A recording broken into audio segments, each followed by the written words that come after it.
texto dessa noite, palavra maravilhosa. Abra sua Bíblia em Romanos. Hoje a gente vai fazer do versículo 28 em diante, tá bom? Coloca o fundinho aí para mim. Nossos irmãos da live, sejam todos bem-vindos. Palavra forte, maravilhosa, poderosa, falando sobre o amor e a soberania de Deus. E hoje o nosso tema: somos mais do que vencedores. Romanos 8, do 28, nós vamos hoje terminar esse capítulo até o 39, mas vai estar na tela também, mas presta atenção na sua espada. Maravilhoso Deus, te agradecemos por essa oportunidade. Tu venha nos dar o entendimento da tua palavra. Te agradecemos pela vida dos nossos irmãos que estão aqui na igreja, que vieram ao grande culto de ensino na quarta-feira, os nossos irmãos da live e todas as pessoas, meu Pai, que vão receber essa palavra poderosa para os nossos corações. Abençoa, assim que eu te peço e te agradeço, em nome do Senhor Jesus Cristo. Então vamos para o nosso tema dessa noite. Como eu já falei, do 28 ao 39, capítulo 8, nós vamos terminar. E nós somos muito mais do que vencedores. Esse testemunho também eu me lembrei que quando também eu me converti, e os planos da gente, muitas das vezes, não tem nada a ver com o que Deus tem para a nossa vida. Que a gente é cheio de planos e não é errado. Pode entrar, minha irmã, e não é errado a gente fazer plano nenhum, né? Nós somos seres humanos, é da nossa natureza se planejar, é importante se planejar. Muitas pessoas se planejam para fazer uma viagem. Então, algo na sua vida é muito bom se planejar. Mas muitas das vezes, dos nossos planos que nós fazemos, não é da vontade de Deus. Mas a gente faz, às vezes a gente faz e dá certo, e Deus abençoa, né? Porque quando Deus está no negócio, tudo vai dar certo, tudo vai se encaminhar para aquele projeto, aquele plano que a gente tem no nosso coração, venha a ser para a glória do nome do Senhor. E também quando eu estava no mundo, eu fazia muitos planos de morar no Nordeste. Eu tinha o sonho de morar no Nordeste,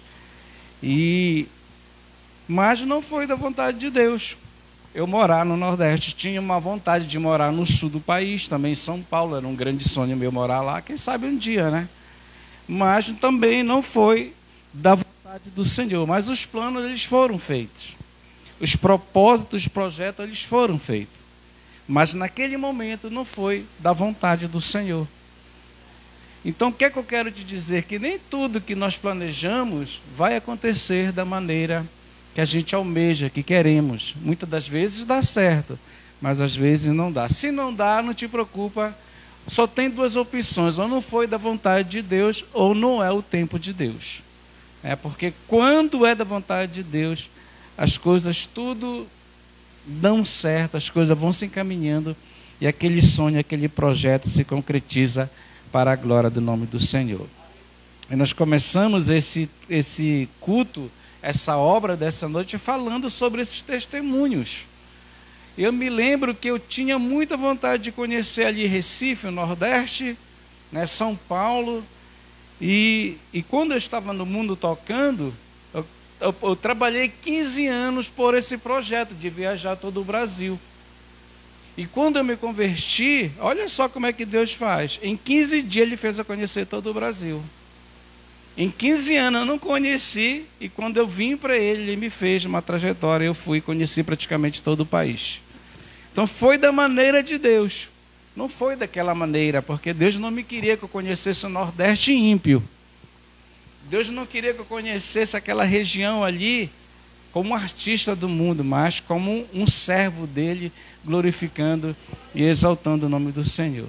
E foi uma grande bênção eu ter ido com um amigo meu naquela viagem ali, visitar a família dele, que ele perdeu a sua irmã. Nós fomos nessa viagem, e lá nós dois fizemos muito a obra do Senhor. Visitamos os hospitais, visitamos os enfermos, fizemos aquele trabalho evangelístico ali, visitando muitos enfermos ali no hospital em Recife, e também fazendo a obra né, participando todo aquele momento ali de tristeza, que ele perdeu a irmã dele, mas mesmo assim nos alegrando na presença do Senhor, fazendo a obra do Senhor. E foi um momento muito bom de ter ido ali, conhecido as pessoas, os pastores de lá.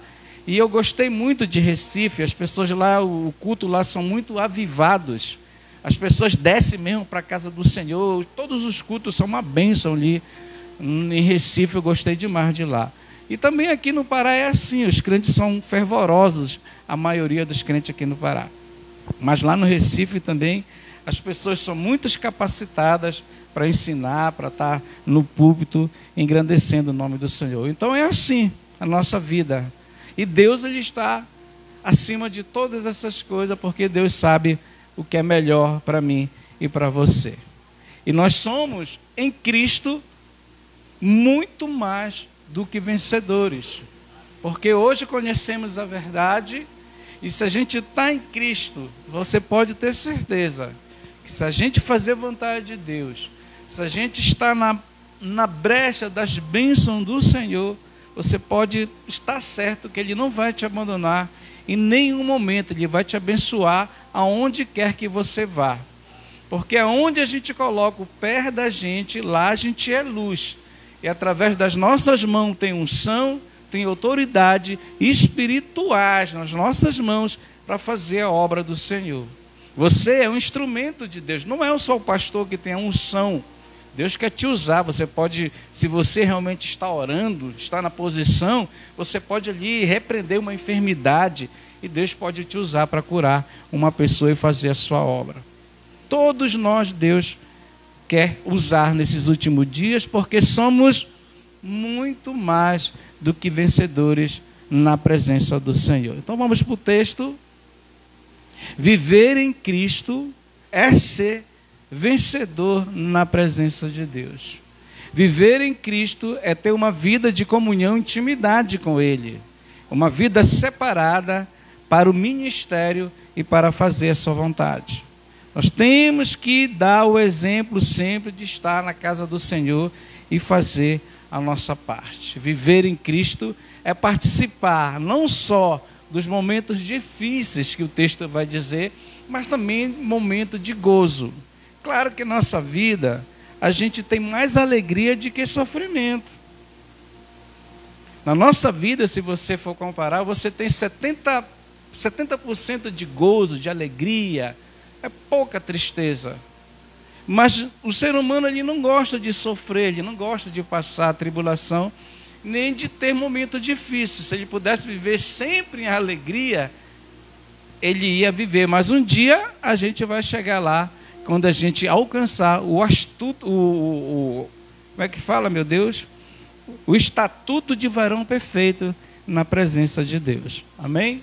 Então vamos para o texto. Por isso que ele diz assim: pois aqueles que de antemão conheceu, também os predestinou para serem conforme a imagem de seu Filho, a fim de que ele seja primogênito entre muitos irmãos.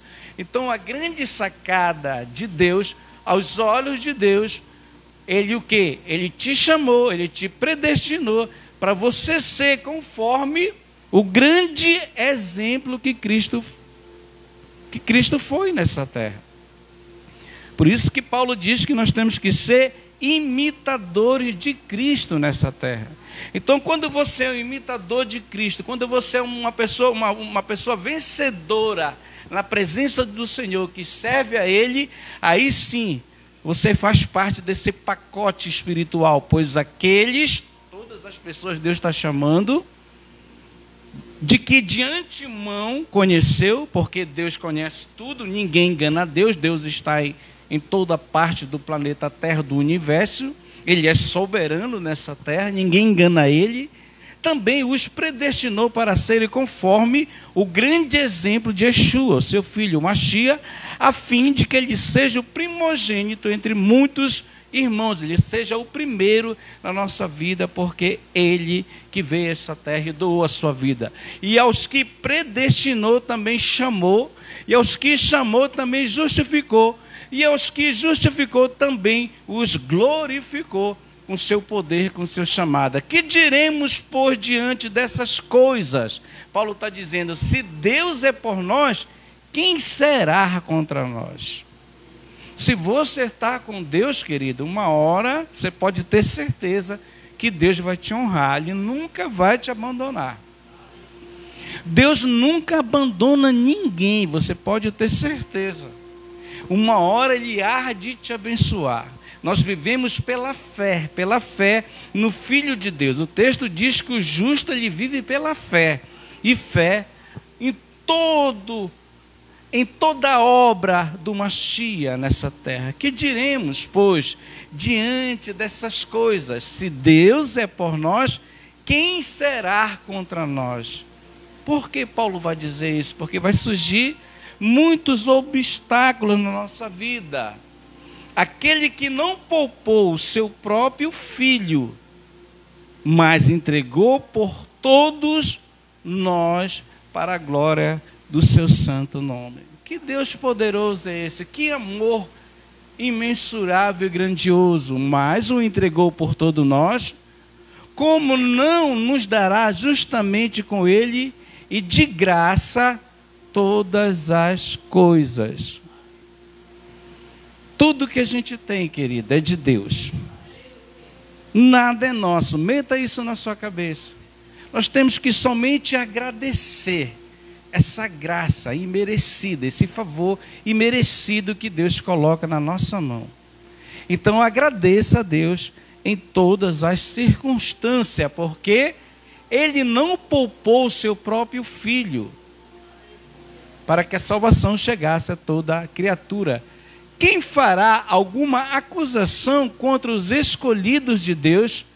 É Deus quem os justifica. Então, se você é um escolhido, se você é uma escolhida, se você é um eleito de Deus, você pode ter a certeza que em qualquer situação que chegar na sua casa, na sua vida, Deus sempre vai te justificar.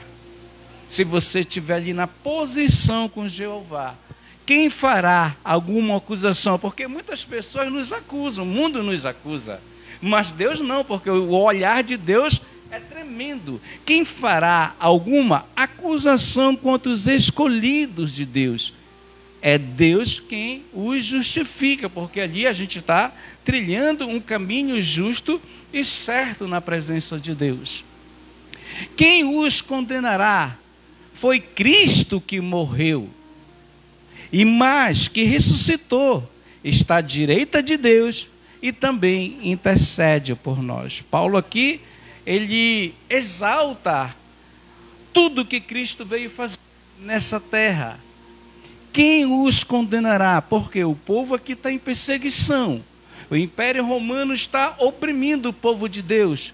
Então Paulo, o que é que ele está fazendo? Ele está exaltando o sacrifício do Machia e dizendo que Deus está acima de todos os imperadores, que Deus está acima de toda a potestade, que Deus está acima de todos os ídolos, porque o sacrifício maior foi dele.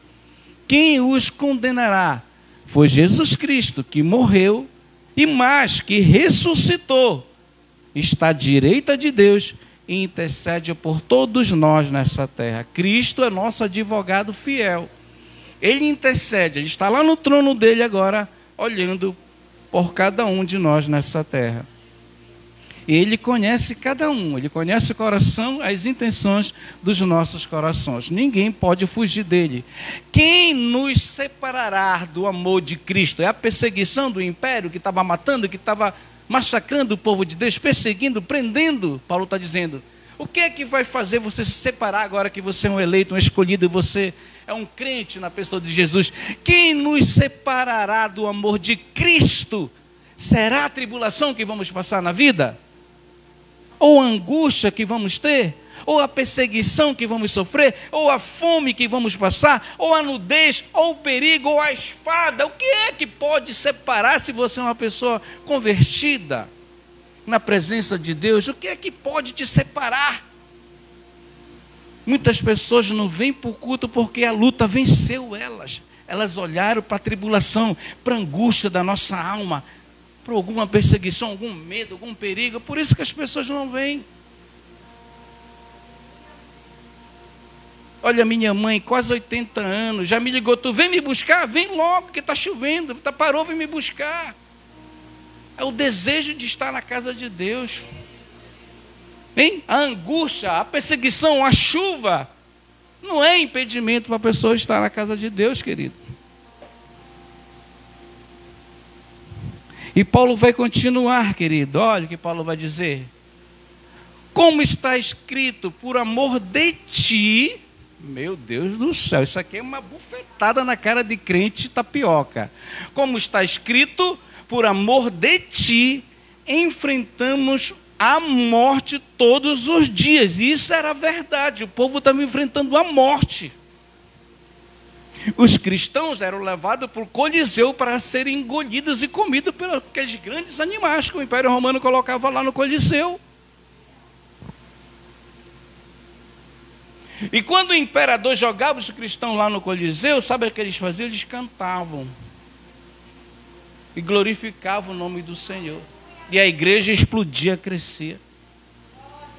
Como está escrito, por amor de ti, Senhor, enfrentamos morte todos os dias, somos considerados como ovelha destinada ao matadouro romano. E esse mundo aí, babilônico, esse sistema aqui não vale nada, que é do diabo, é do maligno.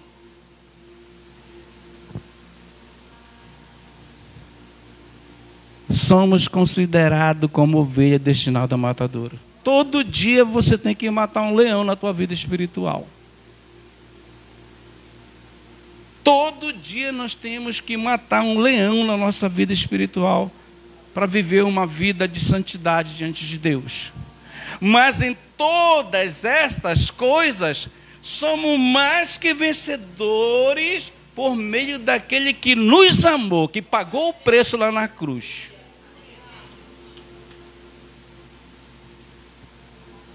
Mas em todas estas coisas, somos mais que vencedores por meio daquele que nos amou. Ele nos amou primeiro, a gente nem merece. Tu acha que Deus criou o homem para perder, querido? Deus criou o homem com uma coroa da criação para a glória dele. Nós estamos terminando até o 39. Olha que Paulo vai dizer, isso é lindo, porque eu estou convencido. O cristão tem que ter isso aqui, esse convencimento, essa convicção da chamada dele, do ministério dele. Pois estou convencido de que nem a morte, isso aqui ele está dando um tapa naquela sociedade corrupta, que não queria saber de Deus. Pois estou convencido de que nem a morte, nem a vida, nem os anjos, nem os demônios, nem o presente, nem o futuro, nem qualquer poderes desse mundo que está aí, desse sistema imundo, finalizando, nem altura, nem profundidade, nem qualquer outra coisa na criação será capaz de nos separar do amor de Deus que está em Cristo Jesus nosso Senhor. Vamos ficar de pé até aqui. Nada pode nos separar, querido. Nada pode nos separar do amor de Cristo.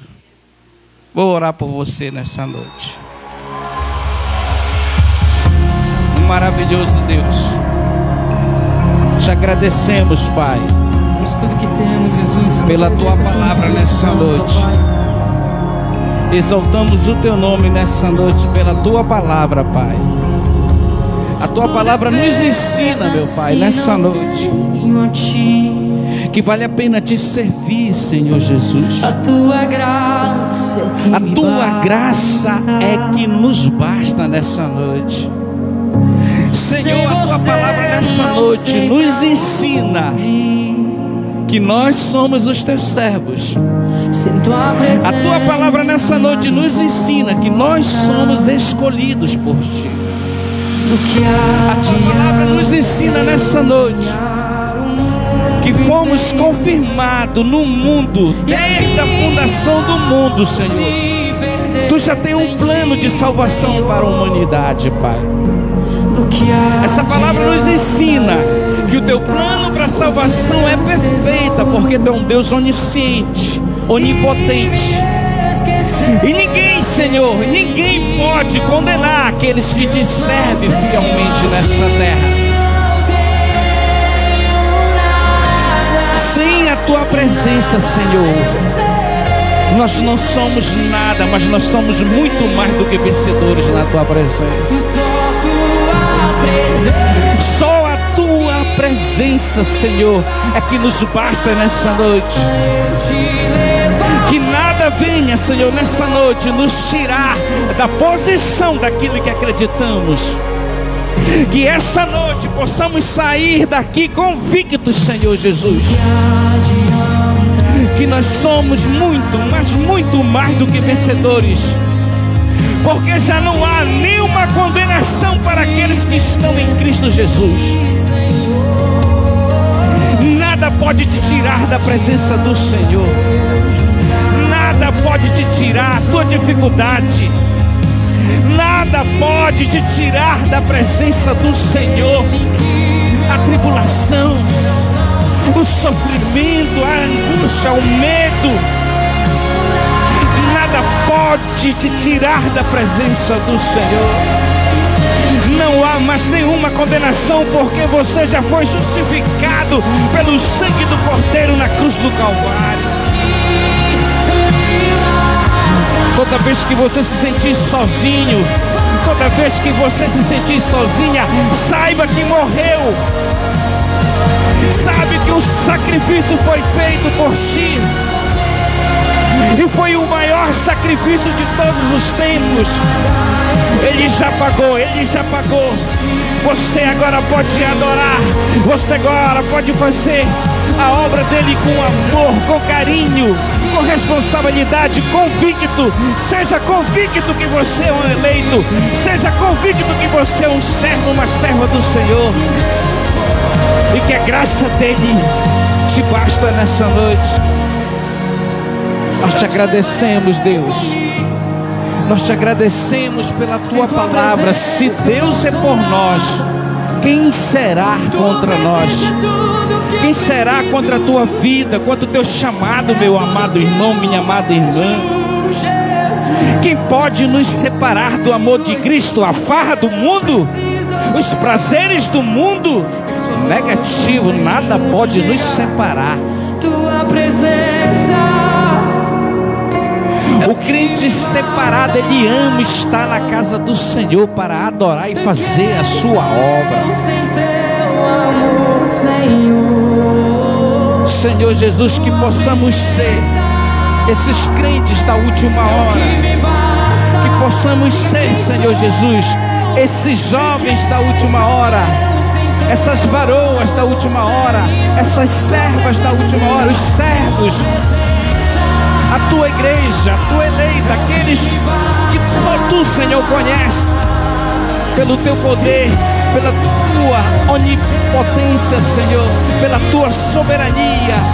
Só tu conheces, Senhor, só tu sabes realmente aquele quem é quem nessa terra. Que tu venha nos dar força que necessitamos nessa noite. Que tu venha nessa noite dar força a cada um de nós. Que tu venha dar força nessa noite por aquele que está sofrendo, por aquele que se acha abandonado, por aquele que se acha desprezado. Que tu venha fortalecer ele nessa noite.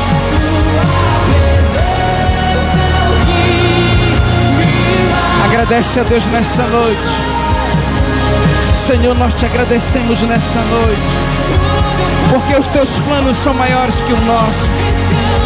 O homem pode fazer planos, Senhor, mas é tu que dá a última palavra na vida do crente fiel. É tu que dirige os passos do crente fiel. E aonde o crente fiel está, onde ele pisa, ali prospera, ali cresce. Nós te glorificamos nessa noite por mais um culto de ensino. Te apresentamos o culto de sexta-feira do meio-dia. Te apresentamos o culto de jovem no sábado. Te apresentamos o culto de mulheres no domingo. Todas as nossas programações nessa noite. Todos os nossos obreiros que vieram, Senhor, nos ajudar nessa quarta-feira. Visita o Brasil nessa noite, nosso país. Visita as nações que estão em guerra. Visita aqueles que não te conhecem, aqueles que ainda não entenderam o mistério da salvação. A salvação é um mistério, só Deus sabe quem é quem. Mas a graça dele está aqui nessa noite para nos renovar, para nos alimentar.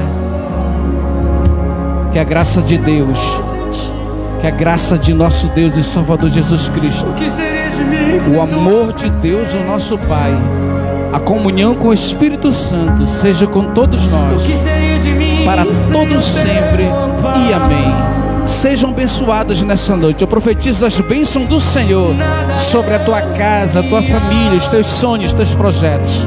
Eu quero profetizar, se os teus sonhos, os teus projetos, eles condizem com a vontade de Deus, recebe em nome de Jesus. Que os nossos planos, Senhor, venham a ser teus planos. Que os nossos pensamentos venham a ser os teus pensamentos, Senhor. Os sonhos de José eram teus, e tudo deu certo na vida daquele jovem. Que os nossos sonhos, Senhor, venham a ser diante de Ti uma poderosa ferramenta para a evangelização em nossos ministérios individuais e pessoais. Muito obrigado, Senhor Jesus. Aplauda o Senhor. Está encerrado o nosso culto. Está encerrado. Vão com Deus para a glória do Senhor. Próxima quarta-feira vamos fazer o capítulo 9. Você que